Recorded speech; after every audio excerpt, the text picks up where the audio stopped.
नरोत्तम जी के पाठ के दो प्रकार की फल प्राप्ति बताई है। एक तो विनियोग और भक्ति योग प्रतिबंध विनाशन है। इस छठे श्लोक में वैराग्य धर्म का निरूपण किया है, क्योंकि वैराग्य के बिना कभी दान नहीं हो सकता है। दान देने वाले में यदि वैराग्य धर्म हो तो ही वह दाता बन सकता है। और श्री महाप्रभु जी जैसा समर्थ दाता और कहां में मिलेगा। अधेय दान दक्ष है, जो श्री कृष्ण के अधर सुधारूप अलौकिक दान देने में सक्षम है। ऐसे प्रभु के मुखारविंद स्वरूप श्री वल्लभ के बिना कृष्णा धरामृता स्वाद रूपी सिद्धि को कौन दे सकता है। इसलिए वैराग्य धर्म है। इस स्तोत्र का प्रयोजन प्रभु की भक्ति यानी भक्ति योग, भक्ति के माध्यम से जीव का प्रभु के साथ संयोग होता है, जीव प्रभु से जुड़ता है। उसमें आने वाले जो प्रतिबंध है उसका नाश करने के लिए है। जैसे हम यमुनाष्टक का पाठ करते हैं तो कौन से फल उसके बताए, समस्त दुरित क्षयो, वहां दुरित शब्द का प्रयोग किया और यहां भक्ति योग प्रतिबंध विनाशन है, दोनों का समान अर्थ है। दुरित यानी प्रभु की प्राप्ति में बीच में आने वाले अंतराय जो प्रतिबंध हैं वो सारे दूर हो जाते हैं।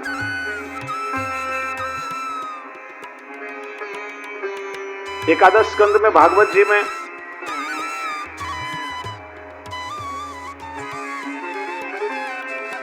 इसका निरूपण भी किया है। भगवान श्री कृष्ण ने गीता जी में भी भक्ति योग समझाया है और एकादश स्कंद में उद्धव जी को भी ठाकुर जी ने भक्ति योग समझाया है। भक्ति यानी प्रभु के प्रति जीव का विशुद्ध प्रेम, और भक्ति योग का अर्थ होता है मन प्रभु के साथ एकाकार हो जाना। भक्ति के माध्यम से भक्ति योग सिद्ध हो सकता है। प्रभु के प्रति जब हमारे मन में अहेतुक निष्काम भक्ति प्रकट होती है, जीव जब प्रभु को प्रेम करने लगता है, लौकिक आसक्ति छूटती है और प्रभु में जब पूर्ण अनुराग प्रकट हो जाता है और उससे ठाकुर जी प्रसन्न हो जाते हैं, तब प्रभु के साथ हमारा भक्ति योग सिद्ध होता है। जीव और प्रभु दोनों तदाकार हो जाते हैं। जीव पूर्ण रूप से प्रभु से जुड़ जाता है, तादात्म्य होता है, उसे भक्ति योग कहा जाता है। भक्ति के भी दो प्रकार बताए हैं, मर्यादा भक्ति और पुष्टि भक्ति। मर्यादा भक्ति सगुण भक्ति है और पुष्टि भक्ति निर्गुण भक्ति है। सगुण भक्ति में भक्त में जो अधिकार है, सत्व रज तम जो गुण होते हैं, गुण के मुताबिक उसको फल की प्राप्ति होती है और उसमें जो गुण है उस प्रकार से वो प्रभु की अपने आराध्य की भक्ति करता है। और निर्गुण भक्ति किसे कहते हैं? केवल एक ही भावना, कहो कैसे सुख उपजाए, जहां रंचक भी हमारा अहंकार नहीं है और जहां लेश मात्र भी हमारा स्वार्थ नहीं है, जहां अहंता और ममता का समर्पण हो जाता है, तब जाकर के निर्गुण भक्ति सिद्ध होती है। जहां मन में राग द्वेष ईर्षा सारी बातें छूट जाती है, फलाना तो आपके अधिक नजीक आ गया, मैं इतना दूर क्यों, फलाने पर आपकी इतनी कृपा है, मुझ पर इतनी कम कृपा क्यों। मन में ऐसा ईर्ष्या का भाव होना भी भक्ति मार्ग में बाधक है। यही सारी बातें हमको प्रभु से दूर करती हैं। ठाकुर जी भी फल का दान देने से पहले हमारा अधिकार देखते हैं ना। हम लोग तो केवल इतना ही विचार करते हैं, हम इतना करते हैं और बदले में आप हम पर इतनी ही कृपा करते हो। यह भाव दोष रूप है भक्ति मार्ग में। जहां बदले की भावना आई, दोष भाव प्रकट हुआ है। निर्गुण भक्ति में तो एक ही भाव रहता है, कहो कैसे सुख हो प्रभु को बस। चाहे मैं दूर रहूं या चाहे पास रहूं, बस मेरे प्रभु को सुख होना चाहिए। इसी भाव को निर्गुण भक्ति कहा जाता है, जो पुष्टि भक्ति है, जो भावात्मिका भक्ति है। और ऐसी भक्ति में ब्रज भक्तों का भाव प्रधान है, यहां क्रिया की प्रधानता नहीं है, ब्रज भक्तों के भाव की प्रधानता है। और यह पुष्टि भक्ति हर कोई को सुलभ नहीं है। सेवा रीत प्रीत ब्रजजन की, श्री वल्लभ ने कृपा करके जनहित जग प्रगटाई। पुष्टि जीवों के हित के लिए श्री वल्लभ की कृपा हो, तभी ऐसा अलौकिक भाव हमारे में आ सकता है। भक्ति योग साधन साध्य नहीं है, भक्ति योग कृपा साध्य है। और हमने देखा भक्ति योग यानी भक्ति के द्वारा प्रभु के साथ में संयोग हो जाना, भगवत प्राप्ति को ही भक्ति योग बताया है। और इसका फल विनियोग हो भक्ति योग प्रतिबंध विनाशन है।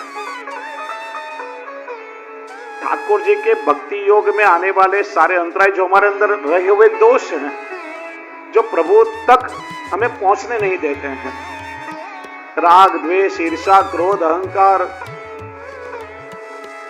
मोह माया, जो भी कोई दोष हमारे अंदर हो,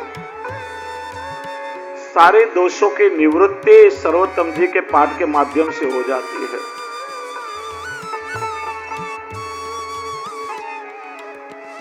भक्ति योग में प्रतिबंध हम किससे कहेंगे? बहुत सारे विघ्न बताए हैं भक्ति योग के लिए। भक्ति योग में आने वाले बहुत सारे प्रतिबंधों का निरूपण किया है। वृथा भाषण, कारण बिना हम वैसे ही बकवास करते रहते हैं। इसने ये क्यों किया, उसको ये नहीं करना चाहिए। अरे भाई, मुझे क्या करना चाहिए मुझे देखना है। हम लोग क्या करते हैं, हमें क्या करना चाहिए उसकी परवाह नहीं है, दूसरे क्या करते हैं और किसको क्या करना चाहिए उसकी सलाह देते रहते हैं। इसको वृथा भाषण कहा जाता है, वृथा लाभ, वृथा क्रिया, गलत विचार। हमारे अंदर रहा हुआ हमारा जीव स्वभाव, हमारी बुद्धि की अपरिपक्वता। बहुत सारे वैष्णव फरियाद करते हैं, घर में ठाकुर जी की सेवा विराजती है लेकिन हमारा शरीर साथ नहीं देता है, घर के लोग सेवा में अनुकूल नहीं है। हम जब ठाकुर जी की सेवा करते हैं तो भिन्न भिन्न प्रकार के विचार हमारे मन में आते हैं, प्रभु की सेवा में भाव नहीं प्रकट होता है, श्री वल्लभ के स्वरूप में स्नेह भाव प्रकट नहीं होता है। यही सारे प्रतिबंध हैं, यही भक्ति योग में आने वाले प्रतिबंध हैं। और देखिए, ऐसे प्रतिबंध भी दो प्रकार के बताए हैं, एक जीवकृत प्रतिबंध और दूसरे भगवतकृत प्रतिबंध। ठाकुर जी जीव की परीक्षा लेते हैं। कई बार हमारे जीव स्वभाव से लौकिक प्रतिबंध अपने आप अंदर प्रकट होते हैं, सारे विचारों। कई बार जीव की परीक्षा लेने के लिए ठाकुर जी भी जीव में प्रतिबंध रखते हैं।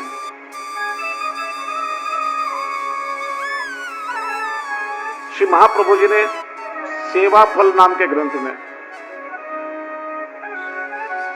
भक्ति में लड़ने वाले 3 प्रकार के प्रतिबंधों का निरूपण किया है, भोग, उद्वेग और प्रतिबंध। प्रतिबंध यानी आसुरी भाव। जहां ठाकुर जी के सुख की कामना न हो और स्वयं लौकिक मौज शौक का भाव हो, मैं ये करूं, मैं वो करूं, मैं फॉरेन की टूर लगा लूं, मैं पिकनिक पे चला जाऊं। ठाकुर जी को तो हम पड़ोसी के यहाँ छोड़ के चले जाते हैं घूमने फिरने के लिए। भगवत सुख का विचार गौण हो जाता है और स्वयं अपने मौज शौक की भावना जागती है, वह भी हमें ठाकुर जी से विमुख कर देती है। ठाकुर जी की सेवा में भोग का नहीं, त्याग का प्राधान्य है। देखिए, भोग और भक्ति दोनों एक साथ में नहीं हो सकते हैं। कभी कभी लौकिक दुख के कारण मन में चिंता या उद्वेग हो जाती है। चिंता और उद्वेग भी हमारे मन को अस्वस्थ कर देते हैं। प्रभु ने ऐसा दुख मुझे क्यों दिया? मैं इतनी सेवा करता हूं, इतना सत्संग करता हूं, पुत्र का वियोग क्यों हुआ? पत्नी का वियोग क्यों हुआ?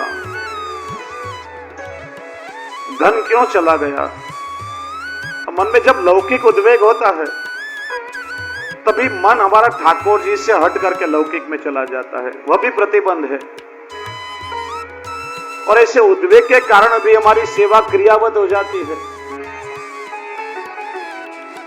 वैष्णव के मन में कभी लौकिक उद्वेग नहीं होता है। देखिए, हमारे कई प्रसंग, अश्वत्थामा ने अनजाने में पांडव समझ करके 5 पांडव पुत्रों का वध किया। सुबह द्रौपदी कक्ष में आई और बिना सर के, बिना मस्तक के अपने बालकों का धड़ देख करके विलाप करने लगी है, आक्रंद करने लगी है। प्रश्न होता है, द्रौपदी तो परम भक्त है और लौकिक दुख में क्यों रोई है? प्रभु को क्यों पुकारा है? इसका कारण श्री महाप्रभु जी बताते हैं। द्रौपदी के रोने का कारण अलग है। एक क्षत्रिय के पुत्र हैं और शास्त्र कहता है कि ब्राह्मण के हाथ से जिसकी मृत्यु हो उसकी दुर्गति होती है। अश्वत्थामा ब्राह्मण है। अपने पुत्रों की दुर्गति न हो, पुत्र के मरण का दुख नहीं है। प्रभु से विनती कर दी। प्रभु के मन में करुणा का भाव जगाना है। प्रभु, भले ही ब्राह्मण के हाथ से मेरे पुत्र मरे, लेकिन मैं आपकी हूं, मेरे पुत्रों की दुर्गति मत होने देना। दूसरा, क्षत्रिय के बालक हैं। युद्ध के मैदान में लड़ते हुए यदि मृत्यु हो जाए तो वीर गति की प्राप्ति होती है, लेकिन सोते हुए नींद में मरे हैं। इसलिए अपने पुत्रों की सदगति के लिए प्रभु की आर्तस्तुति करती है। वहां दुख नहीं है, पुत्रों के कल्याण की कामना मन में है। कुंभनदास जी का प्रसंग देखिए। जब पुत्र कृष्णदास को शेर ने मार दिया, गायों की सेवा करते थे और गायों की रक्षा करने के लिए शेर से भिड़ गए। सीजी बाबा की गाय है, उसकी रक्षा करना मेरा परम धर्म है। शेर से भिड़ गए और शेर ने उनके प्राण ले लिए। यह समाचार मिला तो कुंभनदास जी मूर्छित हो गए। ना समझने वाले उनके हृदय को, जो नहीं भाव को समझते थे, ऐसे लोग आपस में वार्तालाप करने लगे। देखो तो कितने बड़े भगवदीय हैं, फिर भी पुत्र की आसक्ति ने किसको छोड़ा है? कितना पुत्र के वियोग का दुख है। श्री गोसाई जी को बड़ा क्रोध आया। अरे कुंभनदास जी के हृदय को भाव तुम का जानो। पुत्र के मृत्यु का दुख नहीं है, ये तो सूतक में ठाकुर जी की सेवा से विमुख हो जाएंगे, उसका दुख उनके मन में सताता है। ठाकुर जी की नित्य कीर्तन की सेवा है, प्रभु के दर्शन से वंचित होंगे, ये अलौकिक दुख उनके मन में है। भक्तों को कभी लौकिक दुख नहीं सताता। तब श्री गोसाई जी ने कुंभनदास जी के कान में आकर के कहा, कुंभनदास जी चिंता मत करो, ग्वाल के समय में जब झारी सर जाएगी तब आपको नित्य में श्रीनाथ जी के दर्शन कराऊंगा। यह सुनकर के फिर वापस सभान अवस्था में आ गए।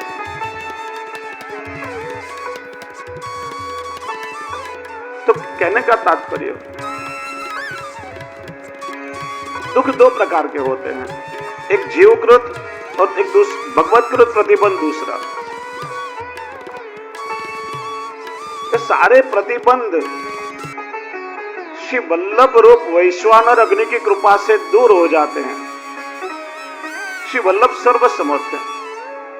यहां प्रतिबंध विनाश ने, विनाश शब्द का प्रयोग किया है। विनाश का अर्थ क्या होता है? कोई चीज आधी खत्म हो जाती है, फलानी वस्तु का नाश हो गया, लेकिन संपूर्ण रूप से खत्म हो जाती है तो मन उसका विनाश हो गया। या विनाश का अर्थ जीव के दोषों का पूर्ण रूप से नाश हो जाता है, जीव पूर्ण रूप से निर्दोष हो जाता है। और जहां तक पूर्ण रूप से ये सारे प्रतिबंध दूर नहीं होते, जीव की सेवा अधिदैवी की नहीं हो सकती है। वह सेवा तो फिर आधिभौतिक या केवल आध्यात्मिक हो सकती है। पूर्ण रूप से सारे प्रतिबंध दूर हो जाएं और जीव को भक्ति योग सिद्ध हो, प्रभु में पूर्ण रूप से जीव के चित्त का प्रवण हो, जिसे हमारे यहां निरोध कहा गया है। निरोध शब्द का श्री महाप्रभु बताते 10वां स्कंद निरोध लीला है। प्रपंच विस्मृति पूर्वी का भगवत आसक्ति थी निरोध, जहां सारे लौकिक संसार के प्रपंचों का विस्मरण हो जाए और पूर्ण रूप से मन प्रभु में प्रवण हो जाए, उसे निरोध कहा जाता है।